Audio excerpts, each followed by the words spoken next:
Welcome back to another installment of the Greatest Priest podcast of the double duo, Father Kerry Wakulich and Father Brian O'Brien. We're here in Wet and wild, Payne County. wet. You mean flooded? Yeah, there's a lot of water here. Yeah. I've been meditating on Genesis chapter 5. Wait. Is Genesis? Let me guess what Genesis Creation. chapter. Creation. Hold on. Creation. Creation 1 and 2. Oh, okay. And then the fall. Cain and Abel. Cain and Abel 3. Yeah. Ooh. Wow. Where's the Tower of Babel? That's like 12, I think. Genesis 12. You're supposed 11, to say that's right now because you're just babbling. Oh, yeah. nice. Try the roast beef, folks. I'm here all night. Noah has visited the state of Oklahoma. We are inundated with water. It's like Under Pressure, but underwater. It's been quite the week, and so in all of this, Father Kerry has been in Belgium, so he missed it. He missed the great adventure of. Although you got back, and now you're still feeling the effects. We got roads closed. Yeah, what's fun is driving around Stillwater and figuring out which roads are open and which roads are closed. And the Waze app is very helpful. Oh, does it really? It's very helpful. Waze. W-A-Z-E. I highly recommend it. Really? Yeah. Would you put it on like an app top? I mean, it's like crowdsourcing of traffic. Okay, tell me what crowdsourcing is. Crowdsourcing is like when you put out a problem and then like the internet contributes. Oh, got it. Oh, yeah. Like you put on Facebook, like, hey, I need an electrician in the Stillwater area. And then everybody sends you. But this is crowdsourcing of traffic. So, like, you're driving down the highway. You're not supposed to do it when you're driving, but if you have a passenger. So, you see, like, a really great dessert restaurant. Can you add it, like... I think it's more of, like... There's a car stopped in the road. There's a cop hidden behind a tree. It does do that too. Really? Or there's a dead animal on the road, or around here, armadillo on a road, donkey. But anyway, donkey on road. it's been quite the adventure. So earlier in the week, this is before you got back, we were. I made it to church one morning. So this was like right after the water, and we have a 7 a.m. mass. This is Tuesday. 7 a.m. mass at St. Francis Xavier, and I was like, "Oh my gosh, I gotta get there." So my usual 5-mile route to the church, which I can't wait till our rectory is done, was 10 miles because I had to go like through campus, down McElroy. Anyway, I get there, and there were 5 people at mass that morning. What? Typically about 30. This day there was 5. Well, just because. The roads. How much rain did we get at one point in time? I think it was like 8 inches.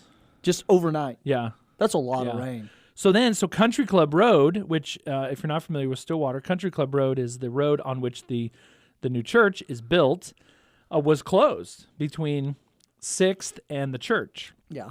And so one person tried to drive through it. That did not go well. They didn't die, but they had to be rescued. Really? Yeah, the car is still there. I saw that in the ditch. It's underwater. Yeah. It was like in the ditch on the east side of the road. And then another guy tried to drive through. Rumor is he was late to pick up his wife. Oh, he was going to be double late. And so he went around the barricade. Why would he do that? So he actually made it through, and then the car stalled on the other side. Yeah, you get water so in your engine. His car just was in the middle of Country Club Road for 2 days. And they had to tow it out. So this is how interested people are. So sometimes we make videos, So I do these videos every week. Like kind of a little homily preview, and we put it out on the St. Francis Xavier Facebook page, and it gets, they'll get 1,000 or 2,000 views or something like that, pretty respectable, Anyway, I make a video of me in the middle of Country Club Road, like a news anchor, and it's like 8,000 views. Like, why don't people care that much about the Eucharist? Because they think that like you as an anchor man. I guess so. Street reporter Brian O'Brien. Right. Here. That's exactly it. Anyway, so we did. That was a big hit. Well, so your road got blocked off. Yeah. So I got back from Belgium, and we were met at Tulsa. Oh yeah, you came to the airport. Yeah. So we get off the plane, and the sirens are blaring in Tulsa. and they're hustling. Tornado sirens. Yeah, there's tornado sirens. And There's they're different hustling- kinds of sirens. Yeah, Yeah. they're hustling us off. And I haven't heard tornado sirens in Tulsa. You're in the airport? We're on the airplane, and you can hear them. Father Kerry and I haven't really talked a lot since he got back, so I'm catching up on Belgium just like you are. So we're coming off the jetway, and you can hear the sirens, and they're all just moving people down into the basement. And what? Those sound like air raid sirens. I felt like I was in maybe London, Israel or something. Yeah. London or Germany during the air raids. So you took shelter. So we had to go downstairs and take shelter. And this is what I love about Tulsa. You can be from anywhere. And when you come to Tulsa, maybe it's just Oklahoma in general, you become friendly. Yeah. So this guy, hey, where are you this from? group of guys that were accountants and businessmen from Chicago were underground. And I said, one of the great things about being in an underground shelter is you could just make friends with a complete stranger. And I turned around and I look at this guy, I was like, hi. And he goes, hi, I'm a complete stranger. And then we started chatting for the next 10 minutes. Welcome, Chicago businessman. It was a great time. So then we get back to St. John. We're driving through, from Tulsa to Stillwater, dodging tornado warnings. Oh, my. As they're moving across the state. What is this, And we get Twister? to Tulsa. We get to St. John. Who played the role of Helen Hunt? That was Tony Smith. Oh, okay. She was in panic driving with new words I've learned since this storm. Tornadic. Tornadic. I love that word. Debris ball and rain curtain. Oh. But if it's only half of a rain curtain, it's called a rain mini skirt. I just made that up just now. If it's only halfway up, it's thin on one side. Okay, so we get back to St. John, and your road's closed off, and I go to my office to get some stuff, and I hear this drip. What? You can do that? Yeah. How did you just make that noise? I've had that down since about the 4th grade. You do that again. It's hard to do when I'm smiling. And that's what my office sounded like. So every time it rains, I have many talents, people. Of which making dripping sounds is one of them. That's my best one right there. So I had to walk around inside the church, and I think I'm like, every time someone flushes a toilet, my church leaks. There's like drips from everywhere. You might need a new church. Probably sometime soon. But I think we counted like 22 major like drips. About a dozen tiles need to be replaced, and there's like a leak that runs down a wall and into the basement. You guys are closed. You're still closed. Yeah, we closed another week because there's so. no student. There's no students on campus. Yeah. Summer session hasn't started. They're yet. starting to trickle back in, drip back in like my roof. But we just fix that roof, that section of the roof. I can tell the students are gone. There's a variety of ways. The normal way for most Stillwater residents would be, there's no cars. Yeah. And it's like easier to get into a restaurant. Uh-huh. The way that priests tell that it's summer is that the confession lines are shorter. So for all you non-college students, if you abhor confessional lines, the summer is for you. Find a time, sainthood away, and come on over. Yeah. But it's but anyway, I'm glad you're back, and you made it back safely. Yeah, it was a good time. This we talked about pilgrimages a couple weeks ago. Yeah, you ran us through the Belgium experience. Yeah, it was. Was it all you thought it would be? It was. This is what a number of students said during this pilgrimage. They said, I like the structure, and I also like the freedom to just do things. And you can overschedule. You can overschedule, and then it becomes like death march. You and I have talked about this, like the busyness of life, and people always say, I'm busy, or, hey, so what'd you do today? Well, I was just so busy. And what we found out on this pilgrimage, and students got to experience it, is we put things in, and then we created basically a 2-hour buffer on either side of stuff. Yep. So they got up in the morning, and then we prayed, and then we went to wherever we were going. And then when you have lunch in Belgium, expect 2 hours. Oh, my. We ordered drinks after 20 minutes of being there. Yeah, they take their sweet time over there. 20 minutes after being there. Here's your lukewarm Coca-Cola. Yeah. And then it was no joke. After we ordered drinks, it was a half hour after that before they came over normally and said, so what would you like to order? Really? Yeah. And then the food takes about a half hour. Oh, my. So you're an hour and 15 minutes committed just sitting down at a restaurant. So I would take students and we would go to a grocery store and I'd be like, okay, go inside with somebody. Get some cheese. Yeah, get cheese, bread, bottle of wine, some fruit, and then some meat, and then just share it with everybody else, like in your group. Little Belgian picnic. Yeah. So there was like flakes of, what do they call those things? Croissants. Oh, yeah. Croissants and bread and like leftover cheese. And, Yeah, you said when you got home you had like a little carb overload. oh, yeah. So that was one thing I just got out of it was, and especially the students, is just the beauty of creating time to hang out. And also, they weren't allowed to use their phones a good chunk of the day. Oh, my. Because one, everybody else is asleep, which is nice. And that's a beauty of getting people away on a pilgrimage is that everybody else they would normally contact is asleep when you're awake. So you got really no one to talk to except for the people around you. And so that was really awesome. Another thing I got out of this was really the sadness of two things. One, our history books praise the French Revolution. Boo. For the church, it decimated not only France, but Belgium. So there was this, on one occasion, a priest took us a tour of the monastery, and he says, so these paintings here, we cut out of the church as an emergency to get them safe from the French Revolution. Wow. And so he says there's still like on the wall of the church, there's still like a couple inches that are hidden because they had to cut them out of the frames.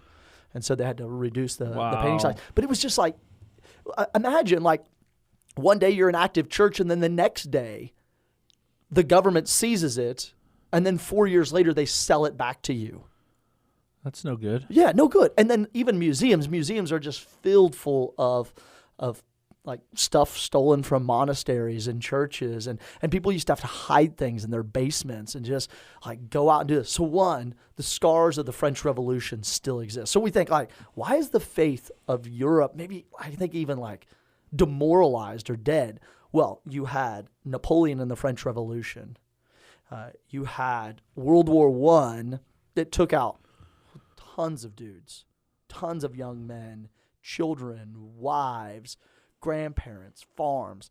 And then within 20 years of that, you had World War II. And you could even see the scars of World War II on the landscape. I mean, we went to the Maginot Line, and you could see that like the damage still after World War I. And then you could go to these World War II sites. We went to this place called the We Remember Museum. And it was filled full of really cool stuff. And then the elderly man him and his wife ran it, just told us the stories. Like he was an 11-year-old boy during World War II. And he remembers the GIs, the U.S. Army being on his family farm. And so they started this museum with basically all the stuff left over as these guys went off to the Battle of the Bulge. And so just that. But then there was this. The church, it's like the church is ever ancient and never new. And it has seen everything of history. Everything. We've seen a lot. Yeah, so we went to this church in Aachen that was built in the year 1000. And so it's seen 1,000 years of just stuff going on in the world. And it's seen all the blessings, all the curses that have ever occurred in the last 1,000 years in that part of the world.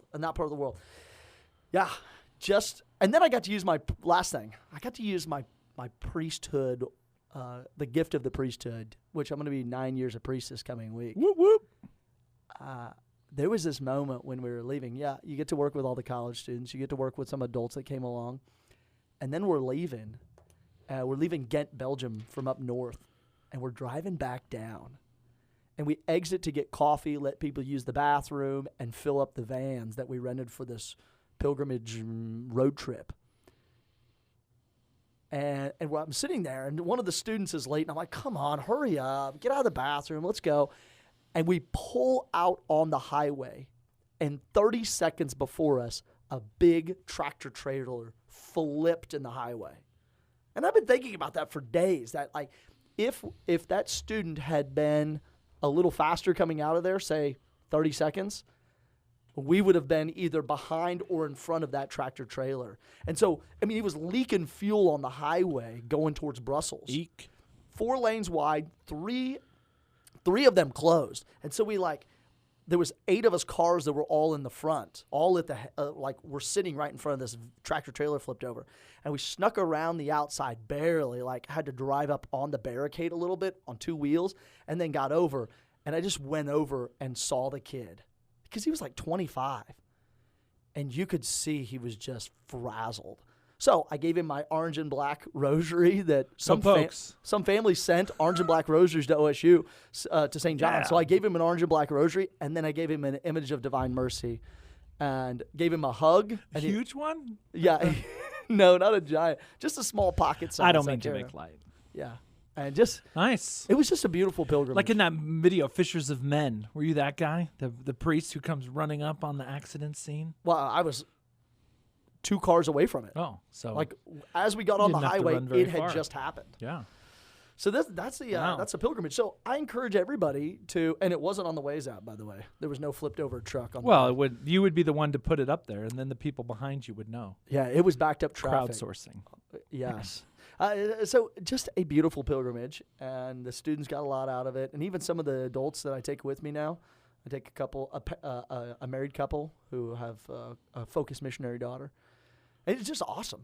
So that is glorious. That pilgrimage. So Glory be, welcome home. Now you heard a little bit. Dig it. Okay. So we mentioned a couple episodes back about you our listeners, faithful, loyal, and true, taking a pilgrimage this summer. Father Kerry went to Belgium. Where are you going? Right? We go back and listen to that episode if you haven't heard it yet, and we made a lot of suggestions about even just within Oklahoma, within the United States. There's a lot of great places to go. Bring your North families American and martyrs in New York. Yeah, there's just some awesome places. So make that a priority. Just do it. And then I like the idea of leaving space. I know when I've taken groups to Rome and other places, having everything scheduled. Number one, doesn't account for traffic and bad weather and all kinds of things, but leaving that space to just let people explore. And you see what happens, and you see who you meet, and so that's part of it too. And that's one of the blessings of the summer, is I think for most people, there's more time. School's out. Yeah. There aren't as many commitments. A lot of sports teams and stuff aren't maybe as active depending on the sport, and so you've got more time to explore and to kind of jump into maybe things that you wouldn't normally do during the busyness of a school year. Yeah. I'll leave you the good people of God, with this quote from Pope Benedict XVI. To go on pilgrimage is not simply to visit a place to admire its treasures of nature, art, or history. To go on pilgrimage really means to step out of ourselves in order to encounter God where He has revealed Himself, where His grace has shone with particular splendor and produced rich fruits of conversion and holiness among those who believe. So if you go on pilgrimage, make sure you put some time into studying your faith and doing things like that. Or if you decide, maybe you're planning on staying in Stillwater this summer and seeing the place to be. The place to be. Yeah, what do you got going on at St. Francis? We got some things. We got things going on. Really? As I've been saying in numerous my bulletin letter, and I send out this. Does anybody read that bulletin letter? You know what? People do, because I hear about it. Yeah, I heard that Gmail has a new option. It has delete, store, and it also has shred. And so when you hit the shred button, it sends a message back to the person that sent you the email and says, "I shredded your document without reading it." Really? No, I just made all that up. Wow, that would be actually a good idea. It's this is what I think of your email. I shredded it. So I've been saying that the summer is not that we take a vacation, but no vacations from Jesus. Really? So I think there's a mentality. There's a mentality. I get that people are traveling. We have a number of parishioners who are professors or something, and they're out somewhere else. I get that, but then you need to find a church to go to wherever you are. Masstimes.org does that. Masstimes.org is perfect, and go to confession there. And then I've been telling people this. to like bring me I want a bulletin. Bring me a paper bulletin so we can like steal good ideas from other parishes. Exactly. You know? Some people are like, "Are you just checking up on us?" I'm like, yes. "No." I mean, like Marty. What did Marty do? He kept a bulletin. He would my brother Andy used to. Oh, Andy. He would get a bulletin from the local church and put it up on his refrigerator for only when my parents would come and visit. He would just stop by the church in the middle of the week, grab a bulletin, and then it made it look like he was at mass. So pilgrimages will help your faith. What's some other stuff? Yeah. So we've got a whole bunch of stuff. So I'll just kind of give you a little rundown of what we got going on. So for men, the men of the parish, Friday, June 7th, the Catholic Man Show is coming. Really?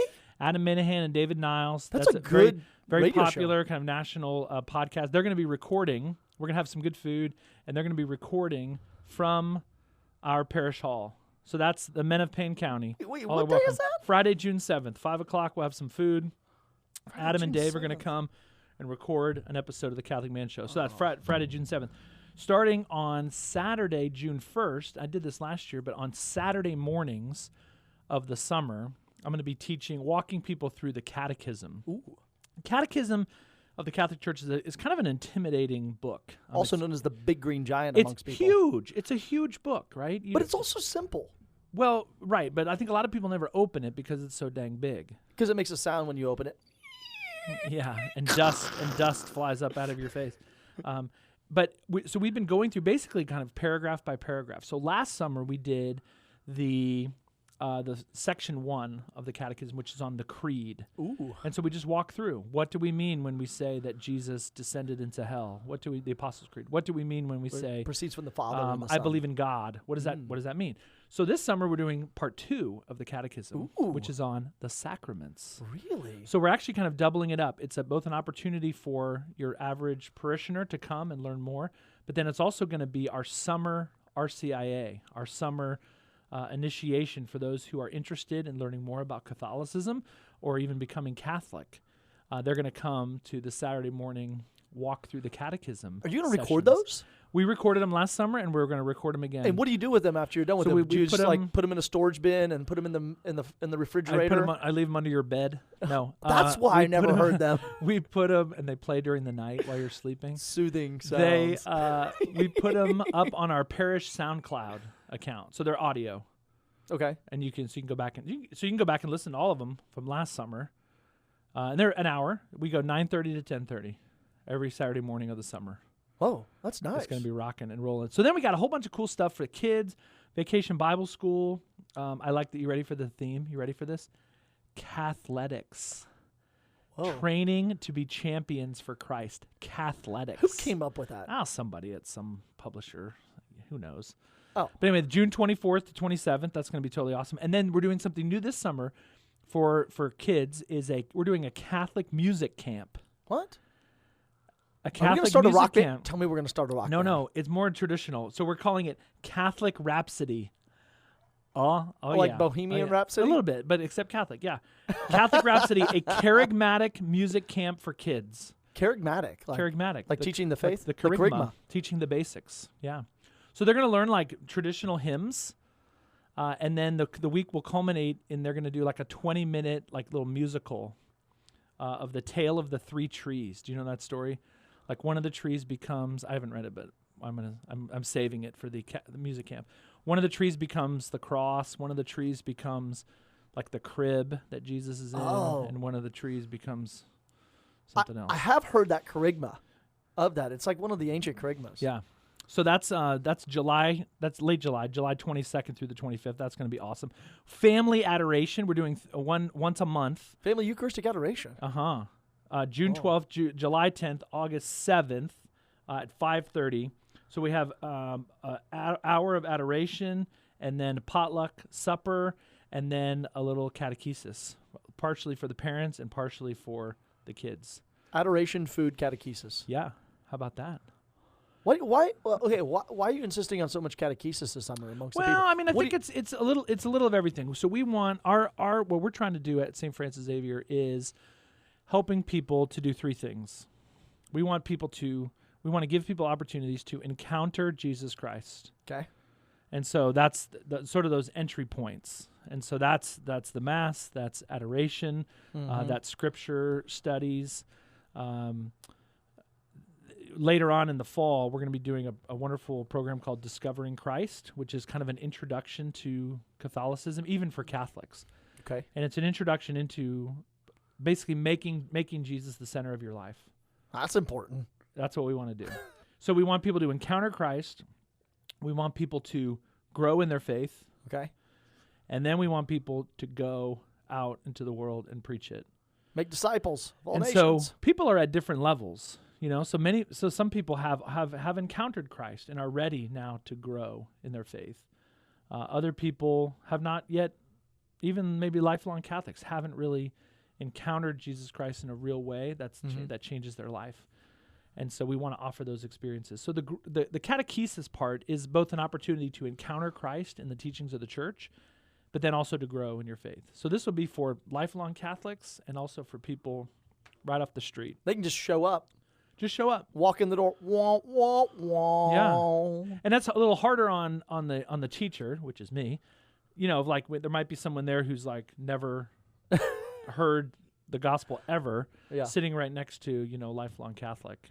Who may have not known the gospel ever. Well, that's true. That's true too. So then one of the things I'm most excited about this summer, we're doing a apologetics camp for our middle school and high school.